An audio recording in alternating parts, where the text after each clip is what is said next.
Soy Nilo Cayoqueo, Mari Mari Pupeñi, Pulamien, Nilo Cayoqueo, Los Toldos, Guaría, provincia de Buenos Aires. Y estamos acá en el Foro Permanente para las Cuestiones Indígenas. Y bueno, soy uno de los viejos, antiguos del movimiento.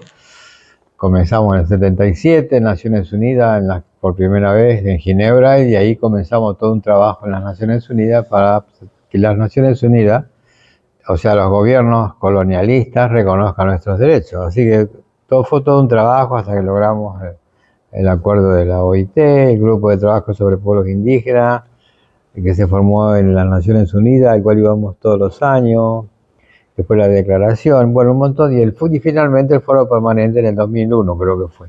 Bueno, también fue propuestas nuestras, ¿no? Así que tenemos toda una historia, los viejos, con todos los hermanos de Norteamérica, de Centroamérica, México, Panamá, a Colombia, de lucha, ¿no? Y muchos de esos hermanos ya se fueron, ¿no? Y muchos siguen en la lucha, otros están más tranquilos en sus casas, jubilados, pero bueno, para mí es un compromiso de por vida, ¿no? De trabajar hasta que uno pueda, ¿no? Ya cuando no puede físicamente, obviamente que no.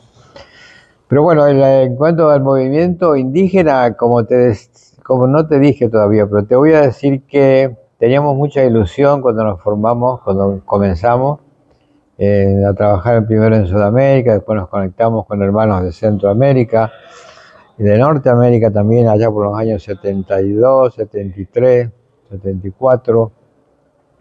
En el 75 se formó el Consejo Mundial de Pueblos Indígenas, del cual fui miembro, fui elegido para ser representante provisoriamente en Sudamérica, ¿no?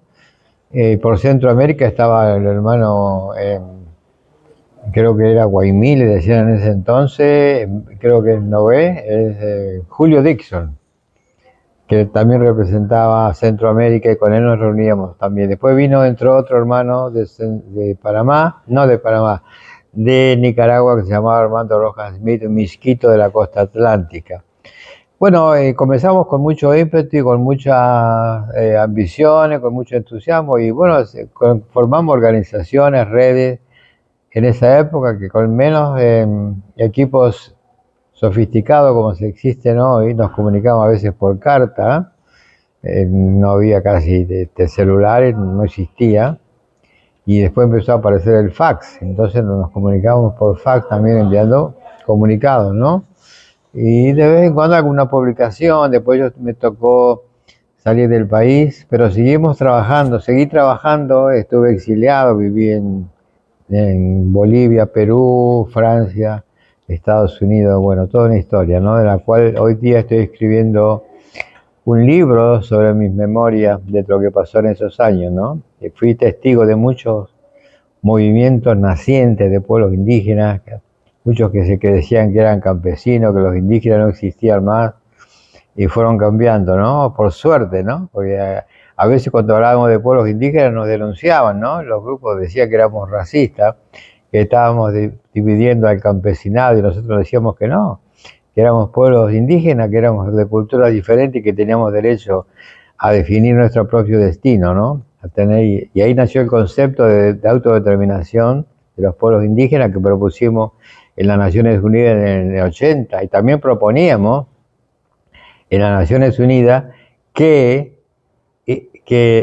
las Naciones Unidas incorpore al representante de las 6 o 7 regiones del mundo en las Naciones Unidas, porque nuestros derechos se estaban violando, y porque también queríamos mostrarle cómo vivíamos nosotros y cómo podríamos cuidar el planeta, porque los gobiernos occidentales que se apoderaron de nuestros territorios nunca reconocieron la madre tierra, la vida armónica con la naturaleza, ¿no? Nunca. Entonces para ellos hasta hoy día es hacer plata, y nosotros no estamos de acuerdo con eso, por supuesto que no. Entonces queríamos proponer que nos dieran un asiento, por lo menos uno por región, en las Naciones Unidas. Creo que todavía es una propuesta válida hoy día, que tenemos que empujar, ¿no?